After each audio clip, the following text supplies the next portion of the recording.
any other day, folks, we've got another awesome guest.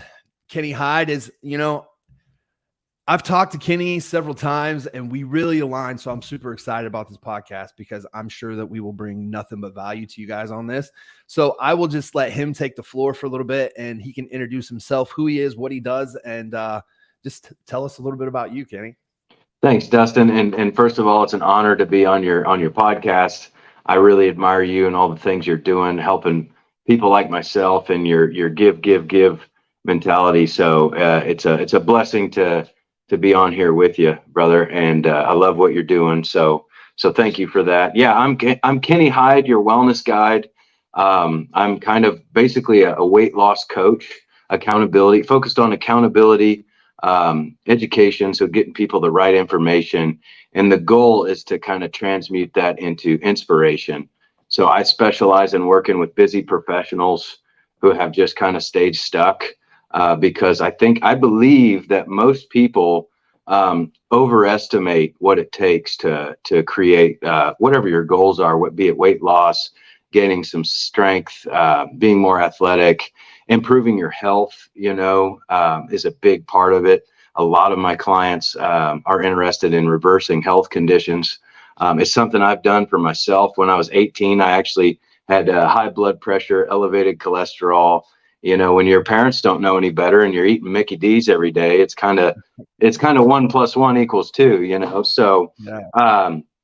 That's a little bit about my story and just changing my behavior, learning from successful people, like truly fit and healthy people along the way, being blessed with great mentors, I think has been what's helped me to become a halfway decent coach, is having those coaches to learn from. So yeah, I hope that's awesome, a little bit to help out who I am. Definitely.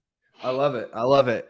And, just listening to your story, it sounds like you're one of those people that you were at that crossroad at one point in time and you had the decision to start learning or stay where you are. And so, you took that high road and was like, dude, I'm going to learn whatever I can to be a better me. And when you learn to invest in yourself and make yourself your number one priority, it's like that you can't be stopped because you have that mindset. And like you and I were talking before we started recording, you build that resilience and that self-discipline that's needed in all aspects of life, whether you're in fitness, whether you're in business, whether you're a mother or a father, no matter what you are, when you build that resilience and that self-discipline, it's like you can't be stopped. So yeah, Amen. that's awesome. Amen. That's awesome. Well, I love it. and just the humility it takes, I think, was a big part of it to be a coach. Is like half of my friends I've noticed wanted to like criticize the ones who are winning, the biggest guy in the gym, or the person who's killing it. They're the first one to criticize so they can sleep better at night. And I'm the one who's wanting to compliment them and figure out what they're doing, and ask them. And I think that also takes a certain amount of humility to actually be mentored and to be coached as well. So I think that's a big part of where I currently am in my career. So yeah, I love that. So let's touch on that for a minute because that's very relatable to me and I'm sure others as well. So when you make that decision, I use the saying that your vibe attracts your tribe, right? yes. And we all know there's tons of quotes out there, but you as an individual, you are an average of the 5 people you spend the most time with. And so if you're, in the beginning, it's like, you're just like the rest of your friends. You're eating McDonald's, you're drinking on the weekends, you're, sleeping 5 hours, if that, a night. Like you're just doing your own thing, living life. Right. And then when something clicks and you flip that switch, you start acting different. And I'm not saying that you can't be around your old friends because you are chasing something different. But what happens is you become the odd man out. Then you are weird. You aren't aligning with what they're doing. And the thing is that it's not that you're weird. It's that you're outgrowing who you used to be. In order to be successful, in order to be a different you, the old you has to die first, right? Yeah. And so people can't relate with that because they're like, this guy's weird. Like all he does is go to the gym. He's all of a sudden eating really healthy. Like he doesn't want to drink anymore. He doesn't want to party anymore. Like, who is this guy? And so that's where those people either become your tribe or they back away. And so there's a lot in that. So when when you got to that point and you started making changes in your life, how do you feel like that affected the people around you, whether it was your friends, your family? Like, how did that affect you and your relationship with them? That's big. Yeah. And that's something I work with my clients on too, is because it's like, if you're going to lose the weight and actually become a fit person who's built the habits and the lifestyle shift, you're going to have to learn to interact with them differently. You're probably going to get some criticisms, and boy, that's right. Half of the people, what I noticed personally was, the haters really start to reveal themselves. The ones who have that part where it's like, well, I got to feel better, so I got to cut them, I got to make fun of them, I got to whatever. You had half of those, and that kind of tells you right there who your real friends are. And then the other half is like paying attention and learning. And I think that's like a natural guide. I think one of my mentors, Grant Cardone, he says contacts are contracts. And I think knowing what contact to put more energy into is so important. And when you make that change within yourself, that really helps you to go here or go here. And I think some people it's natural to want to hang on to your old friends group, and maybe you haven't heard that in order to grow, you're going to get some criticism. So I guess I don't know if that answers your question, Dustin. Yeah, no, yeah, it does. And that's the way it is, especially, for instance, if like you're an online fitness coach, and when you're talking to clients and stuff like that, your client, in order for them to be successful, they have to let the old version of themselves die and grow for them new selves to be born. And so again, it's not saying that you can't be friends with the people that you used to be friends with, but are those friends trying to better you or supporting you through whatever journey you're on, or are they holding you back? So Exactly. it's like, you got friends, right? It's like, okay, what are we doing on the weekend? We're going to have a barbecue. It's summertime. We're going to swim. We're going to do all that stuff. But when you're at that barbecue and you're like, I'm not eating this, I brought a prep meal. Are they going to dog you for the actions that you're taking? Or are they going to be like, wow, it's freaking awesome. Like, I'm so proud of you for being committed to your goals. Like, what is that friend doing? Right. That's how you know. That's how you know if they're your friend or if they're a foe. Exactly. Well, and to go into that, like one of my mentors, Bob Proctor, he used to say, and I love this with how to, like, because some mentors you have will say, cut them, get rid of them, whatever. The thing that's worked best for me is it's not that we feel we're any better than anybody else. We just don't want to get what they've got. And so don't go as often, don't stay as long. That's been like my favorite way to like wrap my mind around it, because I believe that cut is a little too harsh. It's just like, I've got friends that I can spend a day with.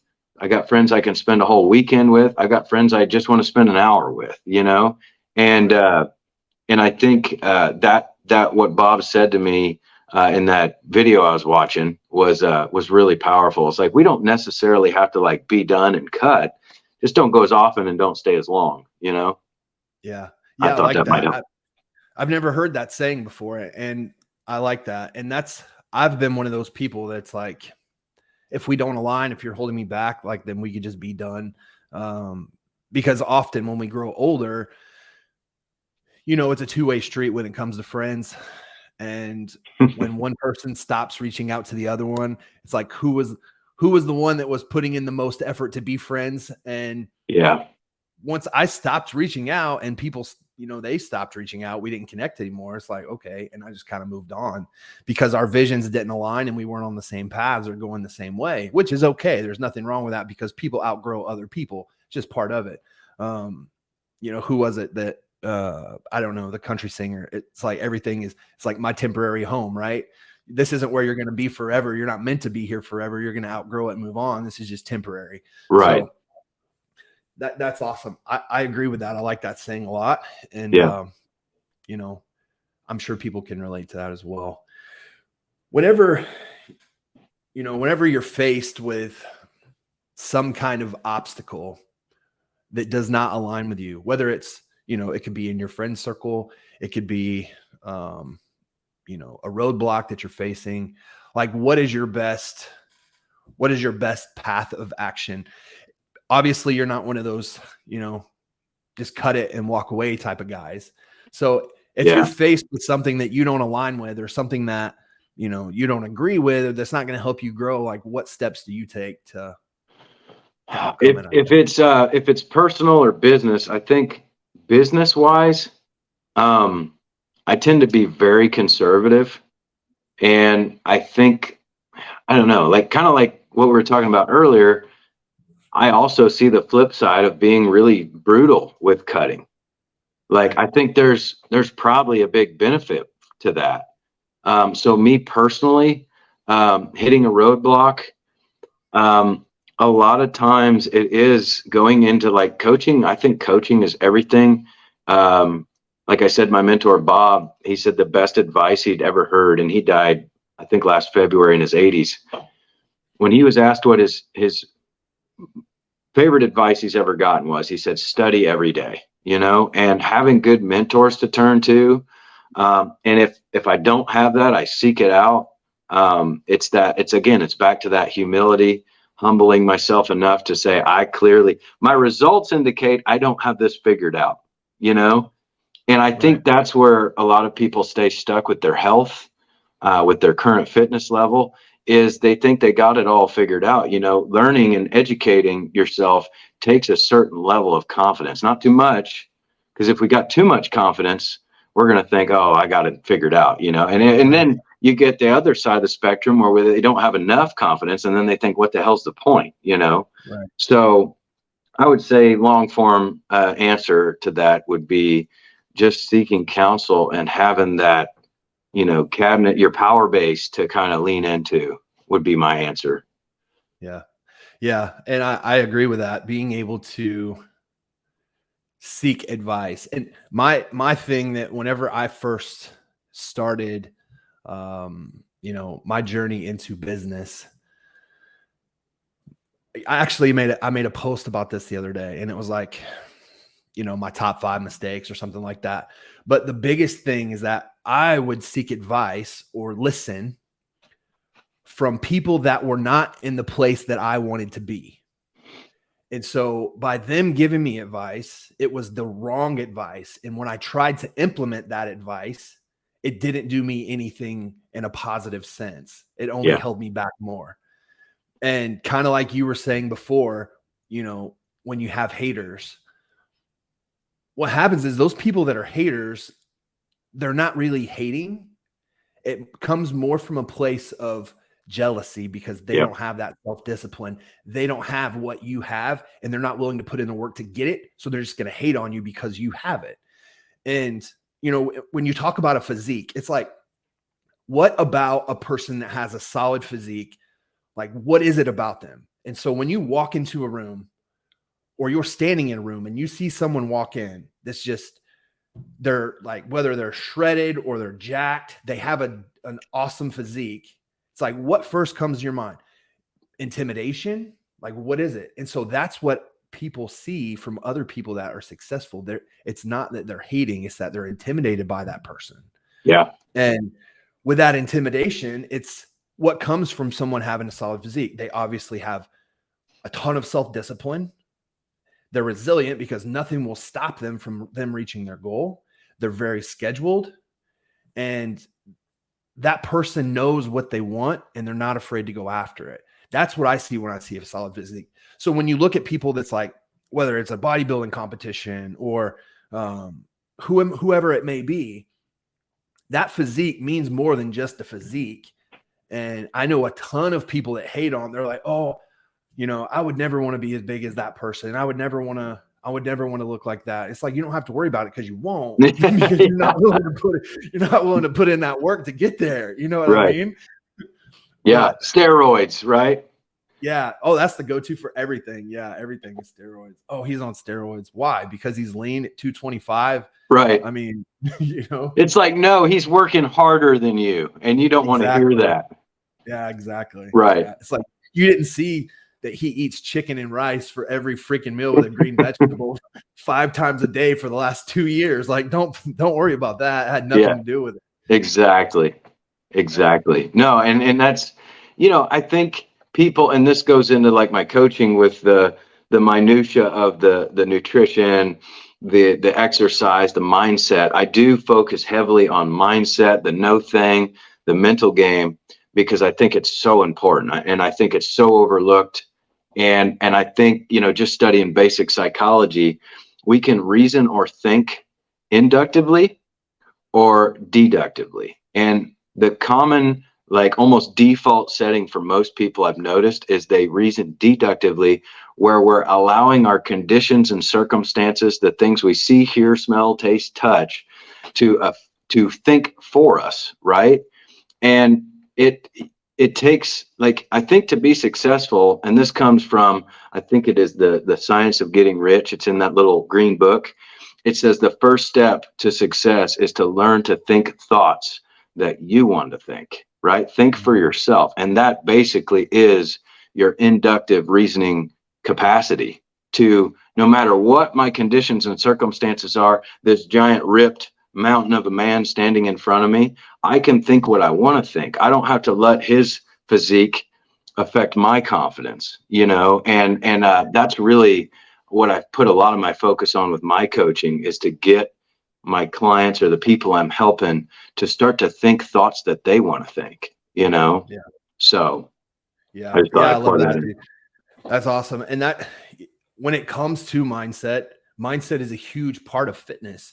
And I feel like a lot of that is overlooked when it comes to fitness, or people hear the word fitness. They think, oh crap, like living in the gym 7 days a week, doing freaking cardio all the time, or eating broccoli and chicken every day. Right. Yeah. But it's way more than that. It's like, when it comes to mindset, all 4 pillars of the health have to be there for a client to be successful. And if you're the client, you have to implement all 4 pillars of the health structure in order for you to be successful. It's more than fitness, right? It's fitness, nutrition, mindset, and recovery. All 4 of them play a huge part in your success or your fitness journey. And so when you're going through it, you got to have the right mindset to be successful. Because most people, when they start a fitness journey, whether you've ever been in a gym before or you have not been in a gym before, it's like, what's your thoughts on it? So it's vulnerability, because it's very uncomfortable. I don't feel like I belong in the gym because I'm overweight, or I don't feel like I can do this because I have limiting beliefs. Right. I don't feel like I can do this because I lack self-confidence. Right. Being able to shatter those limiting beliefs all plays back to mindset. Being able to overcome the fear of uncertainty, because that's what holds everybody. 9 times out of 10, no matter who I talk to, whether it's in business, whether it's in fitness, whether they're a 10-figure earner, or no matter what they do, it's the same thing. The biggest roadblock in their life was for them to start. And what was the cause of that? Because I don't like surface level bullshit. I like to go deeper. It's like, okay, that was your biggest reason why, but why was that the case? Because it all goes back to the fear of uncertainty. They did not know what the outcome was going to be. They didn't know if they were going to be able to lose the weight. They didn't know if they were going to be able to make money in their business. They didn't know that they were going to eventually end up where they are. But by them counting and betting on themselves, and at least took the first step by investing in themselves, they got to where they were.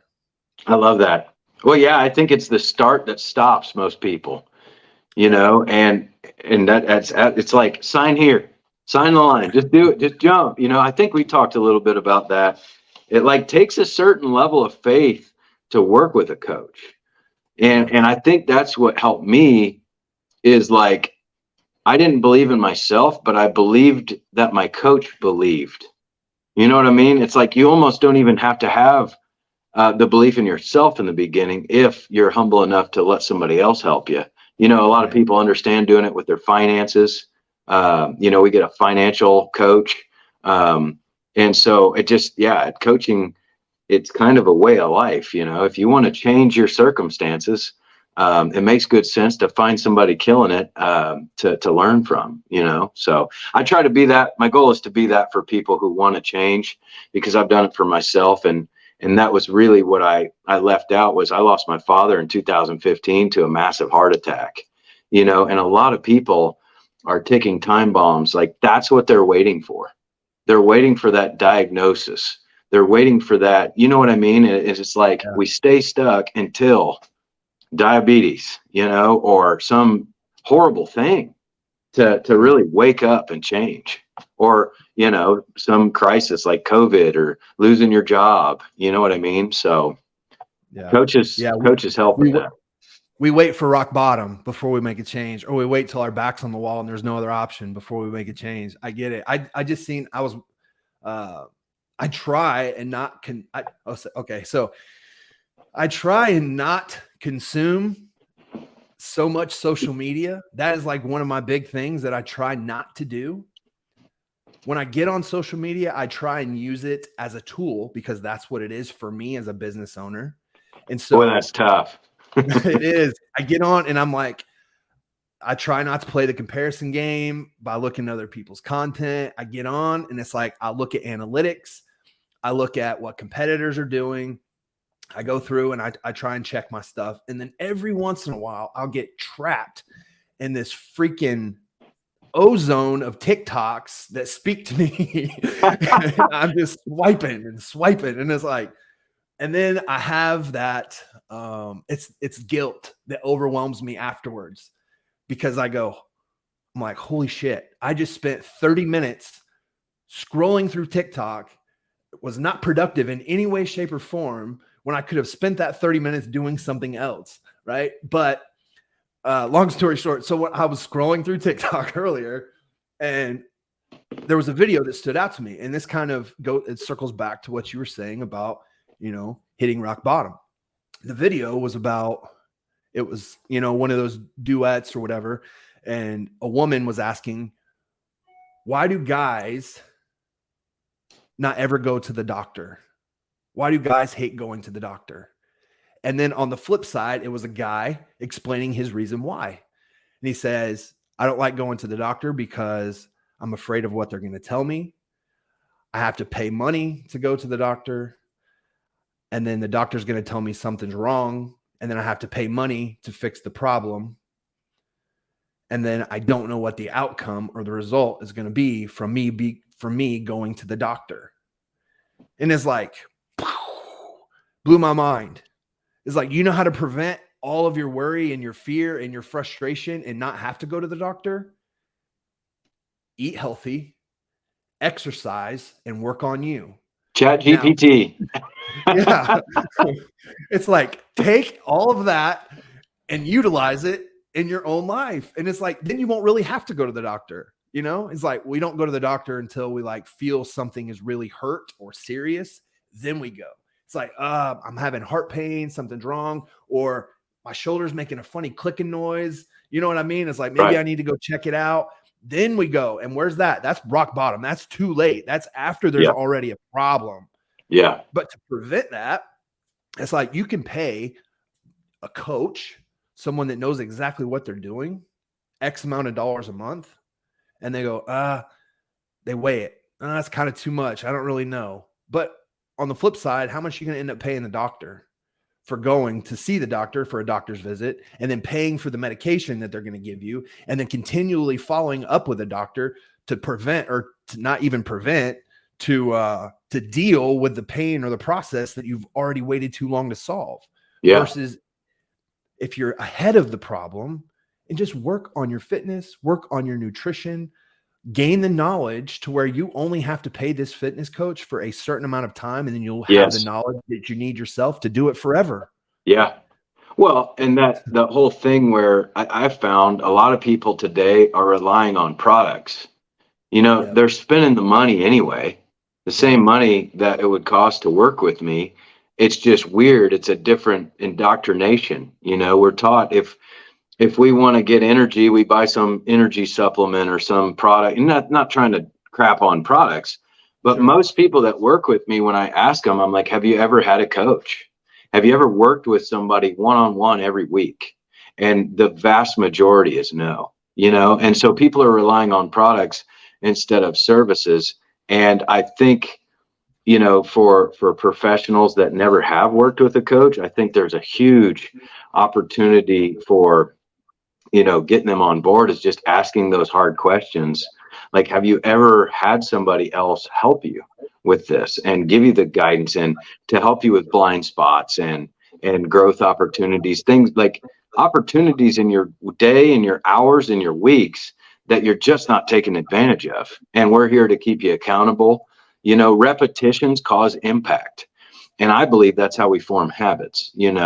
A lot of people don't do, and that's a type of repetition, and that causes certain negative impact. And if we just learn those things about psychology, about human behavior, there's working with my coach, there's always something to take every single. And I think that's our jobs as the mentees, the people who are learning from coaches, is it's as simple as like asking yourself after every meetup or every check-in, what am I taking from this? That's my favorite question to ask my clients too, is like, it doesn't matter what I'm blabbering about. What are you taking from it? That's what's most meaningful to me.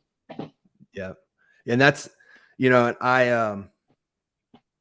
anytime I'm talking to clients that come to my program or whatever, and they're always skeptical because they've worked with other coaches or they worked with other mentors in the past. And they're like, I paid a ton of money, but I didn't really learn anything. And they go, have you ever had anybody fail your program? And it's not about failing, but my comeback to that question is always the same. Okay. My most successful clients are the ones that ask the most questions. Every time I send somebody something to do, or I tell them something to do, they need to be asking me questions. And it's like, how many times a day do I need to do this? Where do I need to go to do this? And then they'll send me a screenshot. Does this look right to you, or would you change anything? Like, I want them to bug the shit out of me until they know that it's perfect, because that tells me that they are invested and they truly care about reaching their goal. And then I have some people that come in my program and then they'll go through, we'll have an onboarding call. They'll have a client check-in in a week, and I won't hear from them until that check-in. And I'll be like, how are things going? Did you finish your 3 steps? They're like, yep. What do I need to do next? And then I'll give them 3 more steps. So like, okay, see you next week. I'm like, that's it. Like, okay, well, you must be smooth sailing then, because you didn't ask any freaking questions, right? I want people to ask questions. And as a fitness coach, I wanted clients to ask me questions. If something's not right, or if they're not happy, ask questions. When it comes to like nutrition, for example, some people hate certain foods. If I give you a nutrition plan and there's foods on there you don't like, don't just not eat them. Ask me if there can be a food swap done so we can change it to where it lines better with what you need, because those calories matter, right? Yeah. 100%. That's just kind of the way it goes, man. And when it comes to mentors and stuff like that, you sound like one of those people that about investing in yourself. You've been there, you've been through it, the power in it. Just a matter of time before we're working together, Dustin. Just a matter of time. That's awesome. Yeah. And that's the way it goes. It's the biggest part about being a coach or a mentor. And I'm just going to speak for me, but I can relate to some of the people that I've had come through my program. It's all been the same. I started as a fitness coach, as an in-person trainer, because I had been through my own fitness journey. I understood the power behind it, and I wanted to share that with others so they could feel the way I felt after I lost weight and got in shape. I became a business coach because I knew the struggles that I had been through on trying to figure out how to make it work. And I wanted to help other in-person trainers and newer online trainers that weren't doing 10 or 15K a month yet. I wanted to teach them the skills they needed to be able to excel. And the difference between a coach and a mentor, because I hear this all the time, is that a coach is someone that needs to, constantly have clients, but wants to share their wisdom with that client. A mentor is someone that wants a coach to become better than them. I'm writing. That's just kind of my like 2 that. cents. Yeah, that's just kind of my 2 cents on it. And you hear all these people talk about, the marketplace has become saturated with fitness coaches. The marketplace has become saturated with business coaches and all this other stuff. When it comes to being a fitness coach, your number one goal, and I think you and I talked about this a little bit in the beginning, your number one goal should be providing as much value to your clients as possible. Everything you do should be legendary, because you should want more for your clients than you ever wanted for yourself when you were on a fitness journey. I love that. The outcome of that is insane, because when we learn to separate ourselves from income and focus on impact, you will see the income double and triple and quadruple through your life. Too many people chase the dollar and not enough chase the purpose. When you switch that and you figure it out, the doors open up for you. Thank you for that. That's a good reminder. It's like when we get stuck on money or that dollar sign, you tend to forget about service. You tend to forget about like why you did it in the first place, why you took the risk, like quitting your cushy job. It's like, why do we do that? It's not for dollars. It's probably because you had some passion or some goal and wanting to help people. That's like one of my main drivers. And God bless you for existing, Dustin. I think we all need to hear that message, that, keep the main thing. Right. Yeah, that's it, man. And I think that's in the beginning, it's hard. It's really hard because like you said, like we quit a job because we have a passion for something and that's what we want to pursue. And at the end of the day, it's never as easy as everyone expects it to be. I see, and I don't know who to really blame for that, but there are a ton of business mentors out here that I see making these outlandish claims.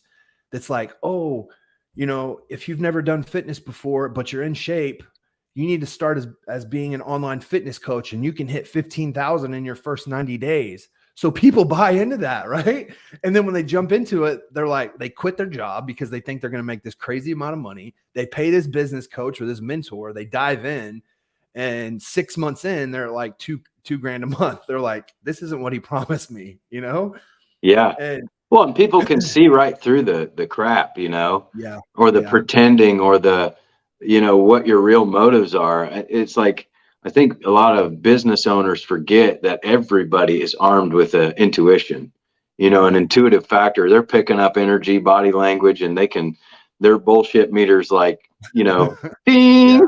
Yeah, exactly. And that's what it takes though, is having that intuition to know, always trust your gut before you do anything. Yeah. And, like I had said before, like, your vibe attracts your tribe. I love that. And it's like, even when I was an online fitness coach, I wouldn't work with just anybody. We had to align well, because at the end of the day, I wasn't trying to be egotistical. I wasn't trying to be arrogant or anything like that. But it's like, I'm not ever going to try and sell anyone on what it is that I do. They have to be ready to change themselves, or otherwise they're going to be a horrible client. And then I never wanted. Have you always been that way, Dustin? Or was that something along the line you've had to learn? Because for me, I think that's a really powerful thing you're talking about. Because it's like I was the puppy dog in the beginning because it was desperation. It's like I had to have clients to survive. And like, I think I'm doing better with what you're talking about. But there was a time where you've got to transition from being the puppy dog on their lap, desperate, to where it's like a lot of those people you get are just so much harder to work with. Absolutely. They're asking for a bargain. You give it to them, you do whatever they want, and then they're a nightmare to work with.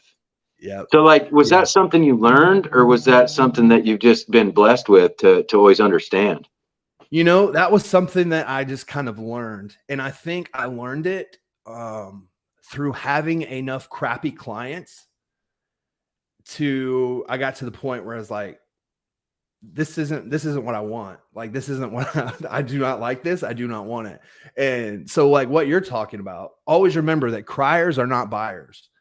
If they keep asking for I a love discount, that. if they keep wanting a cheaper rate, if they're not willing to invest in themselves, you already know that they're not going to stick it out. I love that. I've never heard that before. That was something that I just kind of dealt with, and it kind of transitioned into. Now I have talked to, you know, Natasha Storm.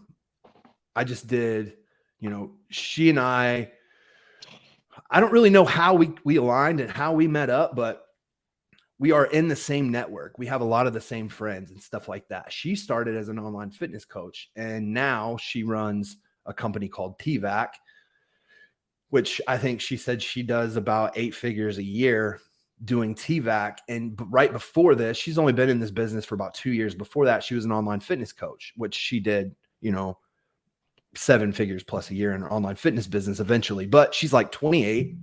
Wow. And when she and I were having a conversation, she goes, I don't work with anybody. And she said, I always want eagles, not turkeys. I want the elite, and that's it. You know why? Because they will show up every day to be the better version of themselves, and you don't have to hold their hand and pull them along. And I'm like, that makes sense. That makes sense. And so I was kind of trying to figure out how that related back to my life. And it's like, yeah, I think you have to. I'm one of those people that has to go through it to really understand it.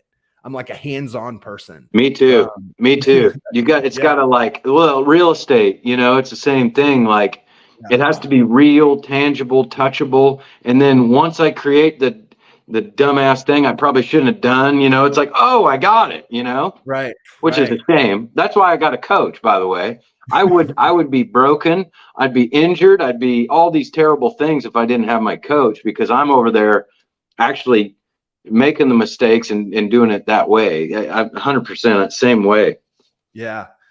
And I know that was a really long answer to your question, but that's how I was. I had enough bad clients to where I got to the point, and I had been through it enough to where I was like, this isn't what I want. Like, this is not why I became a coach. I became a coach to help those that wanted to change, not to try and sell my service to someone that didn't really even want it.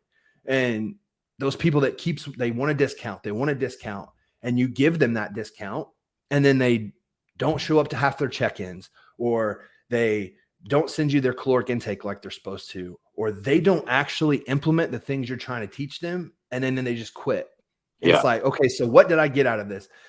I gave them a crazy discount, so they got my service way less than what I should have been. It was valued at. Yeah. And then I didn't get a client testimonial out of it. I didn't get a before and after photo out of it. I didn't gain anything from it except a freaking headache and my time that could have been spent with a client that actually wanted to change, Wow. That's big. Yeah. Cause it's like this giant lose situation, when you do that. And, it's funny because I'm actually also, my fiance, Olivia, is a big part of what I do, and she runs the background stuff, and she helped me actually get on here, and because I'm not in front of a computer guy very well. And so she's been an integral part of helping me out, and I forget where I was even going with that.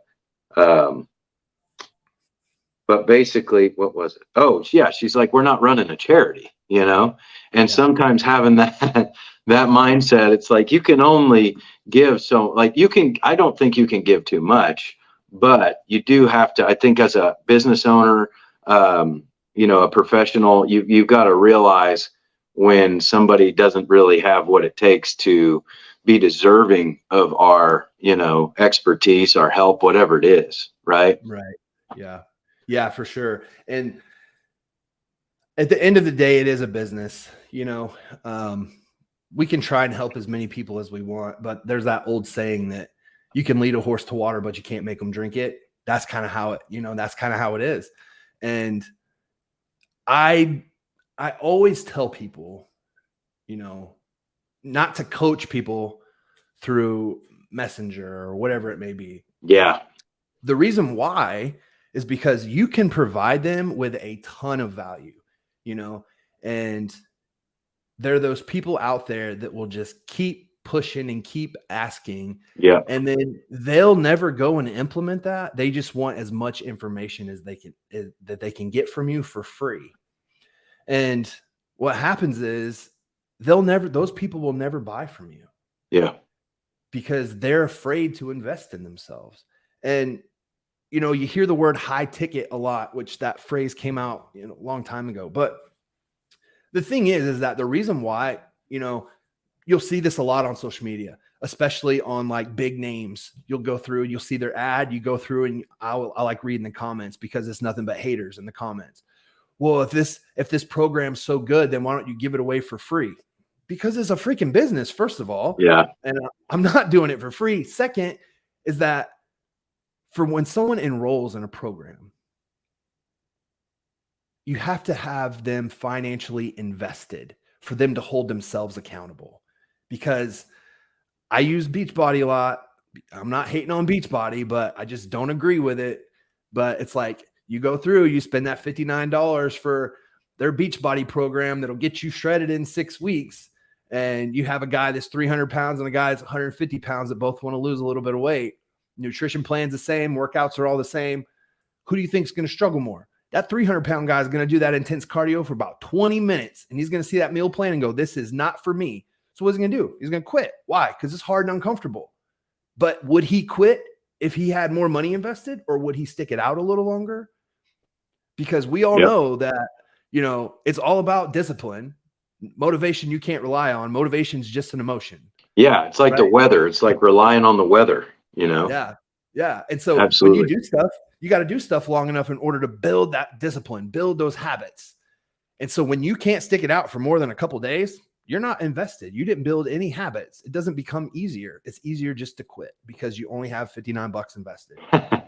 Well, and you probably have the same thing like I do. We run our own experiments, right? Like it's in our work. I know, Dustin, you've seen it, where it's like you give somebody a deal and then it doesn't mean as much to them. Or I've had people that I've exchanged services with and they struggle like a nightmare. And it's like that. And it's so evident when you give people this deal, it's very rare that it's reciprocated. But if it's a lot of money, if it's like, oh, this is an investment, then they sail through your program like it was magic.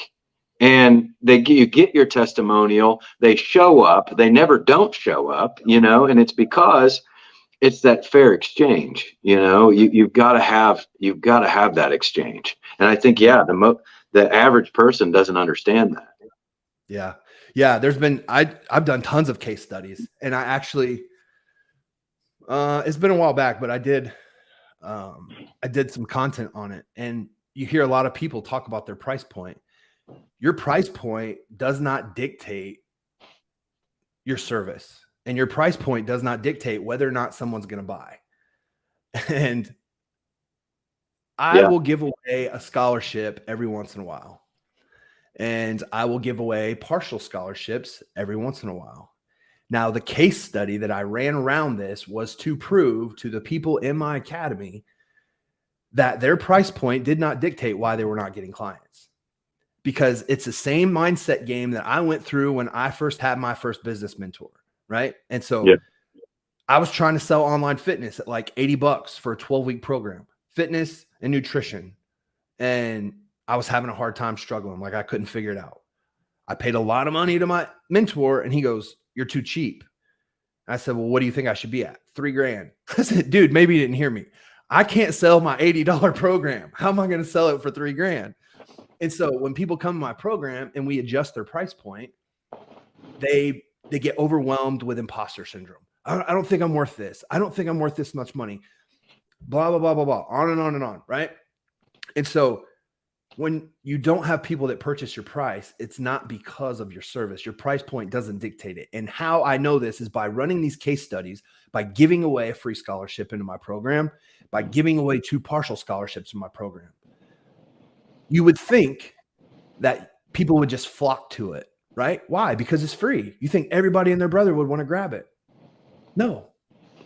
It was just as hard to give away a free scholarship than it was to go and find a new client. Wow. Absolutely the same. And the people that did get the free scholarship, I reached out to them. Hey, you got the free scholarship. Your price point is this to get invested. It's literally 50% off of what I normally charge. Oh, no, thank you. I don't want it. Okay. So what does that mean? That means that price does not dictate whether people buy in your program or not. And I love that. The people that got the scholarship, they come into the program and it's like they are getting a huge amount of value. Like literally, you're going to work with me for 6 months to a year for free. And they obviously didn't see the value in it. And so I have people that have come in my program that got the free scholarship. And I literally will text them, send them messages every week. They'll never show up to their client check-ins. 4 months in, 5 months in, they'll be like, oh, I got a lot going on. Sorry, I don't have time. Now, if they were financially invested, you bet your ass they would be showing up to the check-ins. Yeah. Right?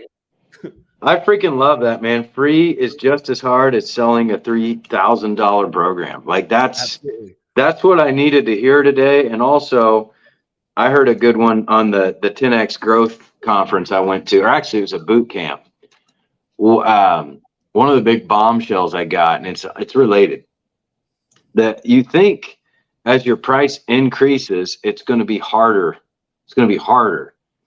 And they kind of put it into perspective when he said this: as your price increases, your buyer changes. And I was like, hold on a minute, what's that mean?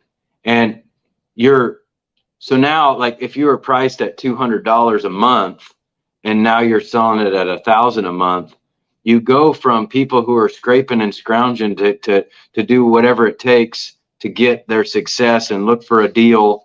And now you're working with investors. Now you're working with somebody who sees this. They're like, oh, this is an investment, and they're easier to work with. They're easier to get to sign up. It makes it. And that was like a mind-blowing transformation for me. That was one of those, I don't know what you call it, mental barriers that I had that just got wiped away from doing that training. So. Yeah, I agree with that. It does. Absolutely does. Because like you said, you're working with a different type of person. And so, when you're in the beginning stages, when you're figuring out who it is your avatar is, who is your ideal prospect, who is your ideal client, who do you want to work with? When you really narrow that down, you always have to keep in mind, what's that avatar's budget? What's that avatar's price point? What's their occupation? Where do they make a year? Are they able to afford my service? Because if they're not, then you're choosing the wrong avatar. Yeah. And I heard a lot from my mentor when I first started doing what I'm doing now. It's like, I want to help in-person trainers make that transition online and help newer online fitness trainers break their first 10 and 15K a month. He's like, I don't know about that. He goes, do you remember what it was like being a new online fitness trainer? I'm like, yeah, but I'm going to keep it affordable. Like, I don't care what, I told him, I was like, I don't care what you tell me. It's going to be somewhat affordable, but they'll be financially invested. And it's worked well. And I talk to people that do the exact same thing as me. And, their price point is crazy different and it works for them. So it all depends on who it is that you want to work with the most, but you have to dictate a price around that they can somewhat afford, enough to have them financially invested, but it's got to be within their budget so they can afford it. Right. You got it, man. Yeah. I appreciate that. Yeah, man. So what do you got for me? You got any questions for me? You got anything? Yeah, I think the biggest thing that I want is I'm always seeking more. I did an investment at the beginning of this year on how to, because the biggest problem I have is obscurity and not being known, not having the contacts, the connections, and just the awareness in my immediate marketplace to keep my phone ringing, you know? Right. And Right. so my mission for this year was to add speaking to my business. And so I went and got involved in a program with a coach. It's bi-weekly. It costs quite a bit of money. And so I'm invested in that for a year. And it's just been, you know, it's like anything else. What you put in is what you get out. And so I'm focusing on the physical, tangible, you know, working in one to many. This is actually a part of that, getting on podcasts and getting known. So thank you, Dustin. No problem. You like helping my dreams come true. And so like learning the opposite side of that spectrum, I feel like there's nobody better than Dustin Lash to help do that. The whole online space, which is, my mind goes to scrambled eggs with that stuff, you know? And so I think you're just such a blessing in the marketplace to have. And I cannot, like I said, I cannot wait until the year turns. All my investment money dollars are going to go into Dustin, because let's face it, we don't want to give it to the government, right? That's the truth. They take enough. They take enough. Sorry about that. But no, yeah, you're good, I think, you know, and you talk about coaching on the DMs or whatever. That's partly why I feel guilty, because you're so giving. Like, I guess that's my question to you. How do I work with you in this limbo in between here and then, when we say the new year rolls around and it's time to re-up and reinvest in something different and network and connect with somebody new? What do I do until then? Like, where should my main focus be? What you said, add as much value as possible and focus on impact. So the way I would go about it, if I were you, please, would be, I would find out what it is that I truly want most. What are you truly passionate about? Whether that's gaining financial freedom, the time freedom, or the location freedom. Is it helping fitness clients? Is it standing on a stage, being a motivational speaker? What is it that aligns with you best? That's the one thing that you need to attack and get really good at first. Once you do that, then you can add on another level to your game, right? So for instance, and there's always the next level. And when you start growing, whether it's online, a brick and mortar, real estate investor, motivational speaker, a clothing line, no matter what it is that you do, once you make that first $100,000, right, then the next level will stack on that one. And so I've done a big thing about this before in the past, about branding, the importance of branding. And when it comes to branding, you want to brand yourself first. Your personal brand will be everything. I see a lot of people fail by making companies their brand first. And I made that mistake as well. When you make your personal brand important first, everything else you touch after that becomes branded by association. So there will be tons of value in everything you touch after that. And so for you, it's like, figure out what your number one is first that you're truly passionate about. Chase that, get really good at it, and then attach something different to it. So like you were talking about motivational speaking. I love motivational speaking. It's really fun. But if I were to just do that, it wouldn't pay my bills. It would fulfill a passion that I have for doing it by providing value to others on the stage, but it wouldn't support me financially, and it wouldn't keep me busy enough to keep my mind occupied throughout the day. Okay. So if I were you, I would get really good at doing my online fitness business. I would try and get to, something sustainable for you as one person. If you wanted to build a team, then great. Typically, people start building a team around $15,000 a month consistently. And when you can do that, then you can kind of step back and let the team run your business, and you can go and focus on something else. You would have reoccurring income every month to where you didn't have to worry about bills, and you can go and look for another passion of yours while the business still builds itself without you being there all the time. So would you say, like in the 10X training, they have what's called a BHAG, a big, hairy, audacious goal. And I've got a goal of 10,000 pounds down 100,000 pounds down for humanity in 2 years. So like, in my mind, doesn't that kind of guide what you've kind of got to do to make that real? It's like have one giant goal, and then it's like, well, I friggin' have to figure out the MLM's side of it, to get other coaches in, because there's no way I'm going to be able to do that on my own. Is that Yeah. am I thinking right on that?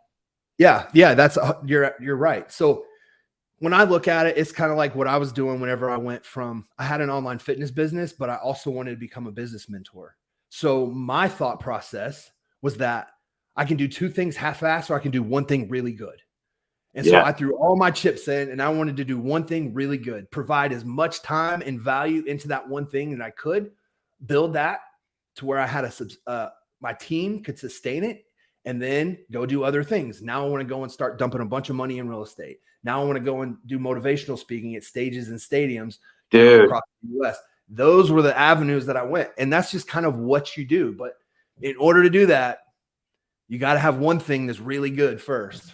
Thank you, man. Thank you so much for giving to me, Dustin. And like I said, man, we've got to find a way to maybe get together sometime, or do something, after this, because I really admire you. I think you're definitely somebody I look up to, because you're killing it. And yeah, thank you so much for having me on. It's been an absolute pleasure. And like I said, all the gems from this podcast is unreal. So I thank you. Yeah, I appreciate you coming on. It's been awesome. I'm sure the listeners got some good value out of it, and just kind of what you've been through and how you've overcome it to where you are now, and knowing that there's a next level, knowing the power of investing yourself, whether you're on a fitness journey. So what I will end with, which you and I can have a conversation after I end this, and we can chat. But if there are listeners out there that are dealing with health issues, or they are vulnerable and they know that they have to make a change in their life for the better through fitness, how can they reach you? How can they find you? Are you, do you have a specific person that you help, or do you kind of help everyone? That's perfect. Yeah. So to just short form, I specialize in helping busy professionals who tend to stay stuck, because I believe that we overestimate what it takes to change. And hopefully you guys find this message liberating. Like many of you listening to this, I too had that struggle, right? Like that, oh my God, I'm going to have to do this. I'm going to have to do that. I'm going to have to quit all my favorite. It's like none of that stuff. Like the words cut, quit, restrict, limit, portion, count, can't are all words that help form an industry that has a 95% failure rate. Okay. So that means we can lose. Like weight loss is not the main target. It's sustainable. It's got to be repeatable. You've got to learn some things, educate yourself. And that's a big part of what you get working with me is you get weekly or bi-weekly accountability with me via Zoom, in person, or just over the phone if you want. And it all starts with, you can find me on Instagram, Kenny Hyde Wellness, Facebook at just Kenny Hyde, or Kenny Hyde Your Wellness Guide is the business page. Just look me up on there, and then kennyhyde.com.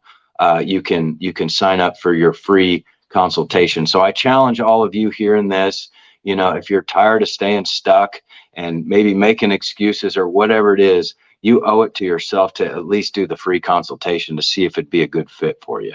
So thank you.